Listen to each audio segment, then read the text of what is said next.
Hi, and welcome to this tutorial on how to make a grid appear on the screen in Swift.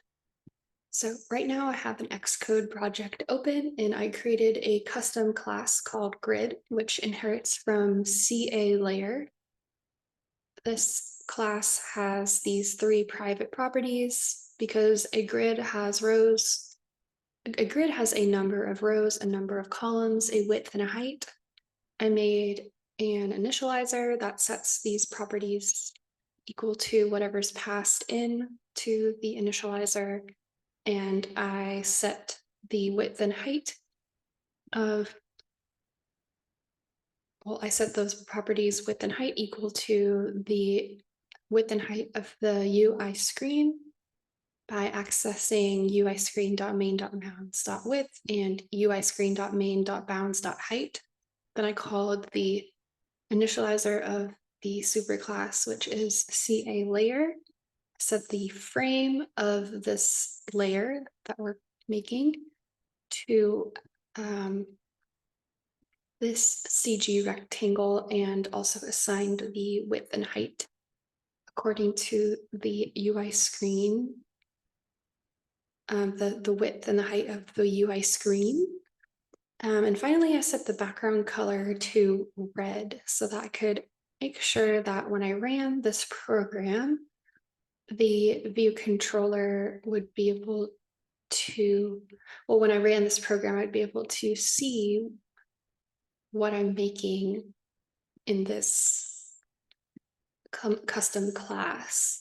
So how I did that was by accessing the layer of the view and then adding a sublayer that is, and that the sublayer that I'm adding is a grid, which we know from the structure of the class is a layer. So I instantiated an instance of the grid class with 3 rows and 3 columns. Obviously, what you see on the right is not a grid yet, but you can see that the background is red because I set the background color to red in this class. So by doing this, we can see the layer that we created in this class, which inherits from layer. And the way we did that was by adding a sublayer. So we have kind of connected these two files, which is great for code organization. And now we know how to work with layers and sublayers. So now the next task here is to make this class look more like a grid instead of just a red background. So the question we need to ask ourselves is, what should be the width and what should be the height of each square in the grid? Sorry, that was more than one question, but my brain sometimes does that to me where I start thinking about what to say next, and then it becomes a sentence that doesn't exactly make the most sense, but I hope you can follow me. So anyways, here's a function, and we are going to put some extra code in here so that we don't have to put all of our code in the initializer. So we want to figure out, we want to compute the row height. That's one thing we would like to do. So let's just write a function here to do that. And we also want to compute the column width. I hope you can visualize kind of what I'm getting at here, because when you look across the screen, each row has a certain height. And when you look at the screen again, you have a grid. Each column is going to have a width, and the screen size varies from device to device. So we want to make this function as general as possible and possibly or definitely use these properties that we have set already in the initializer. So we actually just need to do some division.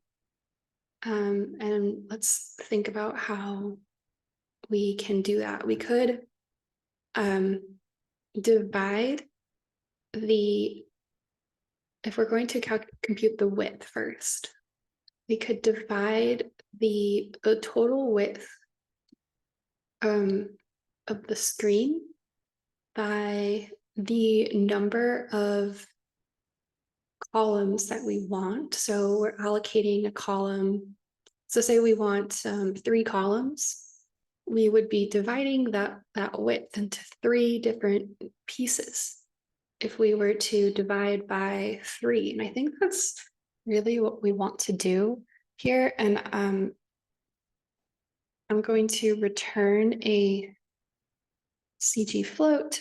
And so all we need to do here is turn width divided by number of columns.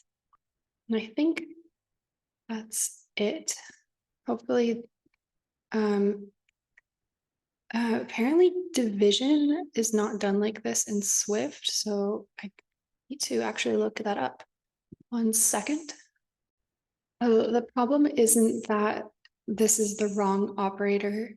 The problem is that these are 2 different types, int and CG float.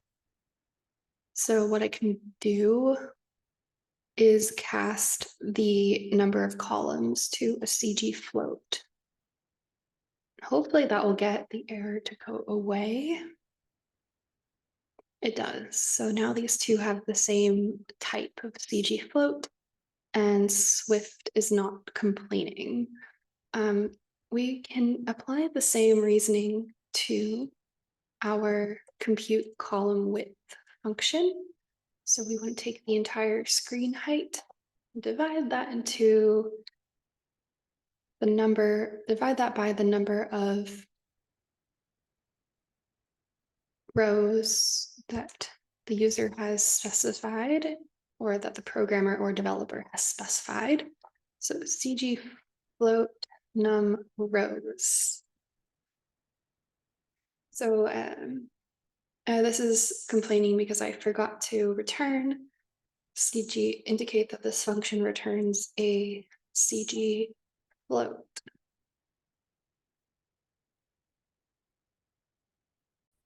At this point, I'm also going to remove the background color of red. Instead, I'm going to make this white because I would like a white background. Can also specify the color of the grid by adding in a argument here. And I think I would like to have a property called color, which is a UI color. And now instead of white here, I can just put self dot color. And of course, we want to set the property as well for completeness. And when we instantiate the grid, we will want to indicate the color that we want, which could be white, which is a UI color. All right, so now we have defined everything, I think, that we need.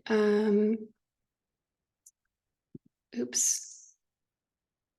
I think I can just do color.cg color. This is already a UI color, and this background color needs to be a CG color. And something that you can do, which is really helpful sometimes, is open up this quick help, and it will tell you information about the property or function that you are wondering about.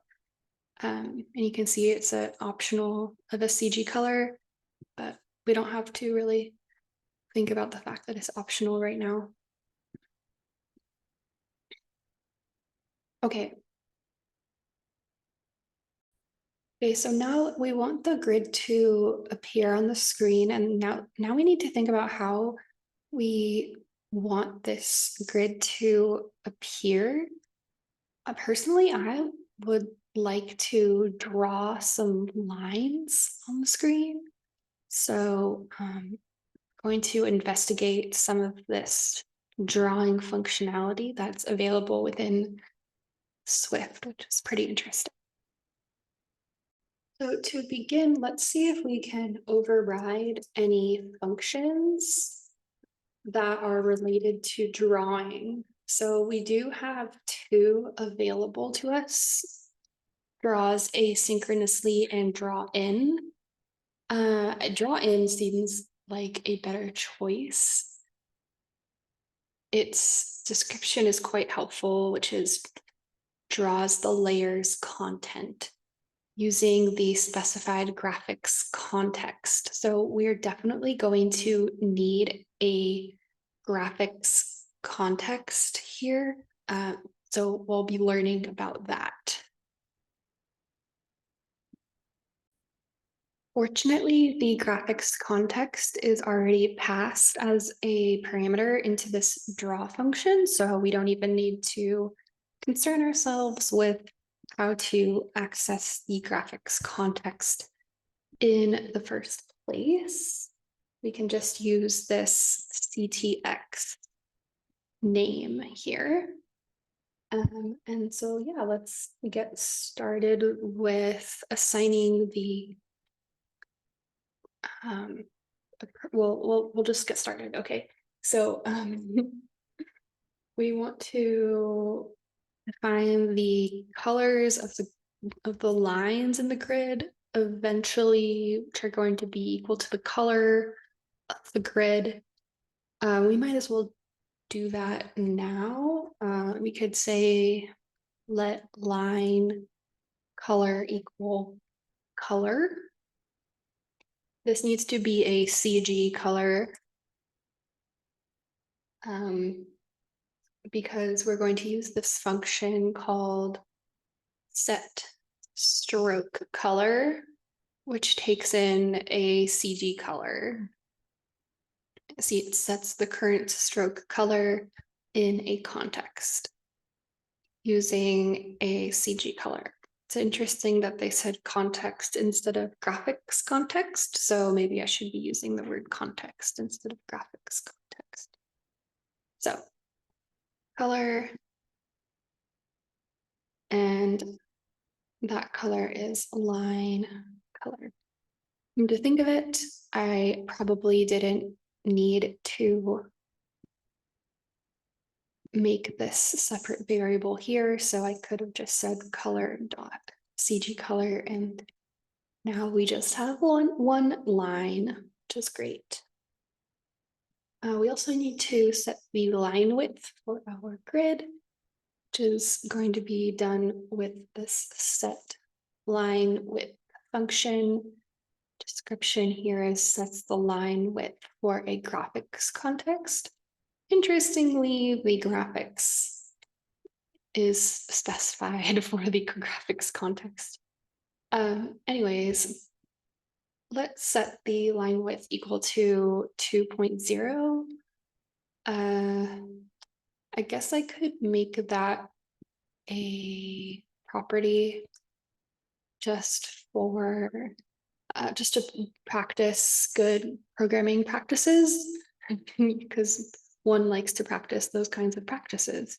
So let line width be a CG float, and I'm going to pass that in as a input to the initializer to CG float self dot line width equals line width. And something I just noticed is that the W is capitalized. So I'm keeping that consistent throughout. And finally, we need to go back to our view controller and set our line width to 2. So there we go. And now we're going back at here. Instead of hard coding that value, we can use our variable of line width, or our property of line width up here. So we've set the color, we've set the line width. What else do we need to do? Whenever we draw a line, we need the starting point and the ending point. So I should probably rename this function, or should probably make a separate function and just call it function draw a vertical line. And I know I'm going to need the context, so I can probably pass it context, which is a CG context. Hopefully the compiler doesn't complain to me. It has not. I haven't used this in keyword, so hopefully that's all right. I'm gonna do the starting point and the ending point now. So I'm going to say let starting point equal CG point, and it's going to have an X and a Y coordinate. The Y is always going to be 0 for our grid. The X is going to depend on where we are drawing this vertical line. And it's also going to depend on this column width that we computed. So we probably should make another parameter here called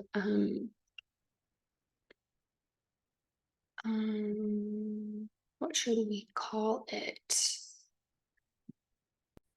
I think I'm going to call it index. It's going to be an integer, so I can refer to the first column and the second column and the third column, and to be consistent with most programming languages, I'm going to say that an index of 0 corresponds to the first column. Sorry if that confuses you a little, but it is standard programming practice to do something like that.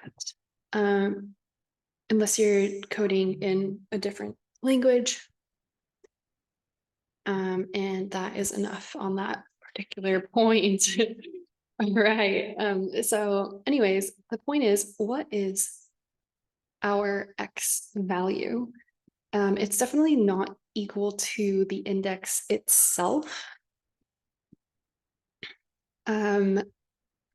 It's going to be equal to the index.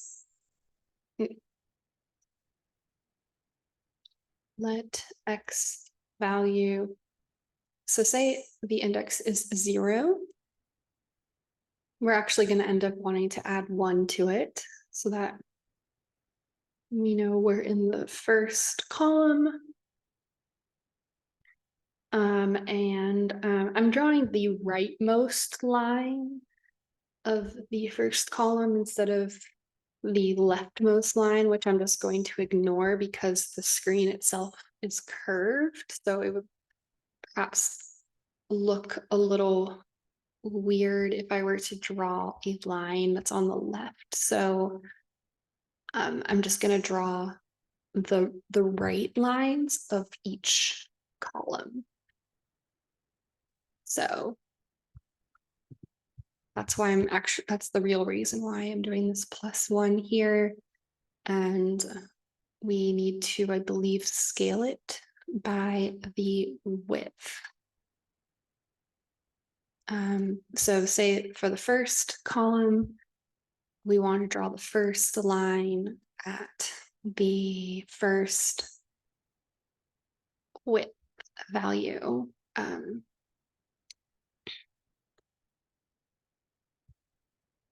Unfortunately, it looks like we're going to be a little inefficient here, calling this function every single time.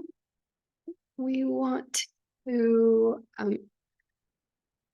access the column width, but I don't believe that is a very significant slowdown. So I'm just going to do compute column width here.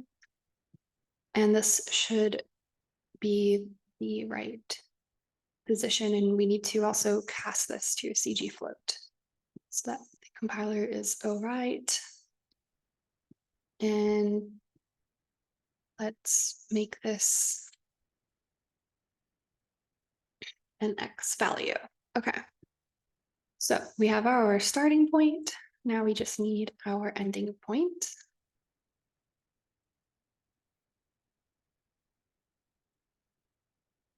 It's going to have the same X value, fortunately, and the Y value is going to be the very bottom of the screen, which will be height, which we have already captured. Fortunately, this is a useful property. Okay. I'm going to remove that extra space. So we have defined our starting point and our ending points. Now all that is left is to draw the line itself. We need to access the context and say move to the point, just the starting point. We also want to, so now the cursor or something is at that starting point, and now we just need to add a line to the ending point. And after we have defined these two things, we call stroke path. And it's probably instructive to read the description for this. Paints a line along the current path. So the current path is being kept track of. Now all we need to do now is call this draw vertical line function from within this draw function. And we just need to pass in the CTX context as well as an index. Let's just do a test index of 0. Later, we will make this complete. We need to make sure we have the right labels here for the function. And something I am wondering about is how this function itself is called. We can run the code and see if something appears on the screen right away, but I highly doubt it. But I'm often surprised. So we have a white screen because I said that the background color was white. We are not seeing our,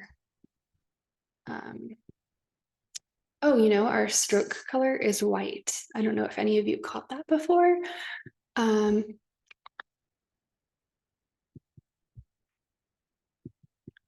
So we can actually just add another parameter.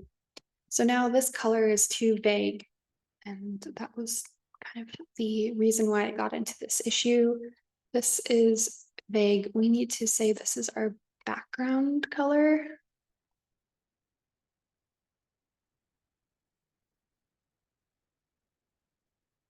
And this will be called background color. And this, of course, will be background color. And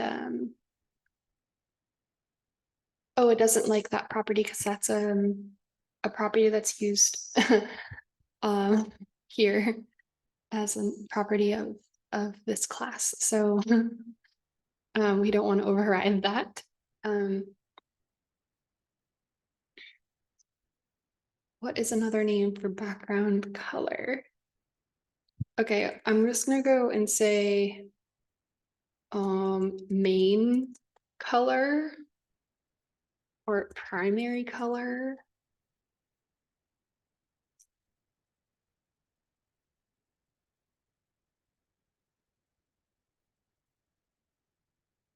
So primary color equals primary color. And this should be primary color. And of course, we need to go back into the view controller to change that to primary color.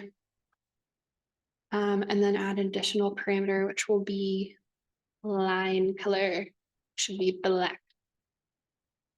I think that's what I want to do right now. Yeah, so we're gonna add in here line color, which is going to be a UI color. Let's add it in, and I didn't realize grids had so many properties. They do. Okay, line color. And now we can say line color. And we want to make sure we set the property self.line color equals line color. And I just want to make sure this isn't complaining. It is. No, it's not. Okay, line color. And this should do it. Okay, now let's see what happens when we run. Hopefully there's a line, but I doubt it. Wait for a second. No, there is no line. Okay, so we need to somehow call this function and invoke it. I believe the way we invoke this is through the function set needs a display. Let's read the description. Marks the layer's contents as needing to be updated. I think things that are drawn count as the layer's contents. So we can see if that will draw our vertical line. It does. That's very satisfying.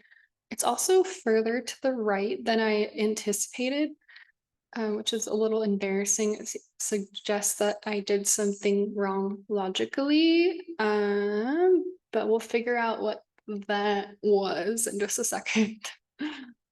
I have a suspicion that this is causing the issue, so I'm just going to remove that for 1 second and see if that moves the line to the left. If it doesn't, that was not the issue.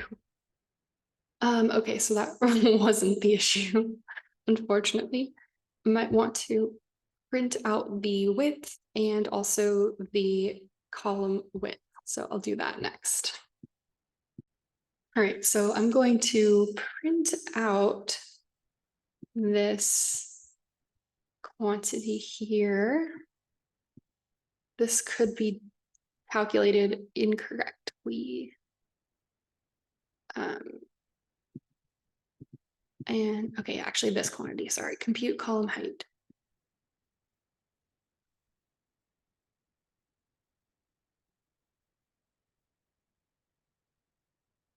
Column width. No, that was the right. Oh, well, that explains so much, doesn't it? Because I was putting height here instead. I switched those two around. I wonder if any of you caught that. If you did, let me know in the comments. So that must have been kind of funny to realize. Anyways, and this should fix the issue. That was a rather easy bug to find, fortunately. consistent. Oh, there it is. And that's exactly where I expected the line to be. I'm trying to divide the screen into thirds. So now we can do a little for loop to make sure we get all the lines on the screen. There are many different ways to do for loops in Swift. We know how many columns we want. So we're definitely going to want to include the num columns property that we already defined. And we don't want to go all the way up to number of columns because we're starting our indexing at 0. So let's use a less than sign. And we need 2 dots for our for loop syntax. And let's start our index at 0. And now we can just say for index in. And we'll need our curly brackets. Can put this statement in that closure and call our draw vertical line function. And instead of hard coding the index of 0, we can now generalize that to index. So this is better coding. So now we should, when we run this, we should see all the lines. And that is great because let's see how many times, or let's see what indexes are printed when we run this. And go into the terminal, we get 0, 1, and 2.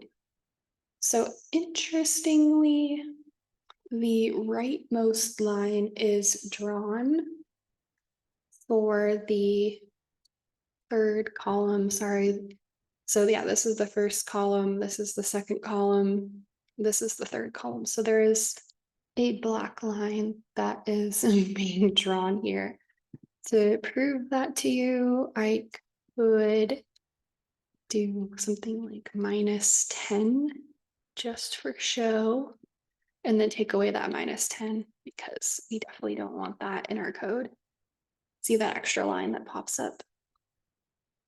Okay, so now I'm going to run it again, and we have drawn the first part of our grid, and it's nicely centered because of the way we did our mathematics and the way we set up this code. Okay, now we just need to write a function to draw a horizontal line. So let's go ahead and do that. Draw horizontal line. It's going to have pretty much the same structure as the vertical line version. CG context. A lot of these properties or objects start with CG. There's a lot of them based on core graphics. So it's a very important part of Swift. So CG context, we'll also want an index, which is an integer. And this time, instead of an X value, we'll want a Y value that is equal to a CG float of index +1 times compute row height this time. And now we want to find our starting point, which is a CG point with an X value of 0. So we're on the very left of the screen for each situation. And the Y value is going to be this Y value that we computed. It's going to change depending on which horizontal line we are drawing. And we also have an ending point, which is a CG point And the X value is not going to be 0 this time. It's going to be width, which is one of the properties we defined. And the Y value is going to stay the same because Y values stay the same for horizontal lines. So now we just need to copy this code. I could have even made in my own function that reduces this repetitive code, but I'm not going to do that in this tutorial. And I don't think I'm going to do that at all, just because it's only 3 lines. I would need to pass 2 parameters as well as the context, so don't think it's worth it in this particular case. So yeah, we are moving to the starting point, drawing a line to the ending point, and then drawing the path that was constructed. So now we have some code to draw a horizontal line based on an index and a context. So let's go ahead and do that in our draw function, which is updated whenever we call set needs display. So we can do for index in 0 to rows. This is how many rows we want. In this case, instead of drawing the rightmost line, we're going to draw the bottommost line. That's the analogous situation, because instead of going from left to right, we're going from top to bottom. I'm going to take away this print statement and just call draw horizontal line in context with index. And let's run this and see our grid. Fingers crossed I didn't make any errors. And there we go, we have a grid that's really good looking, actually. Not to toot my own horn too much, but I'm liking the way that's looking. Now the fun part, we can change these parameters because of the way we design the code. So say we want a really fine grid, we can make this say like 10 by 10, and that's not even that fine. And we can make this, instead of black, we can make it gray, and you can see how well we can, how easily we can change the grid.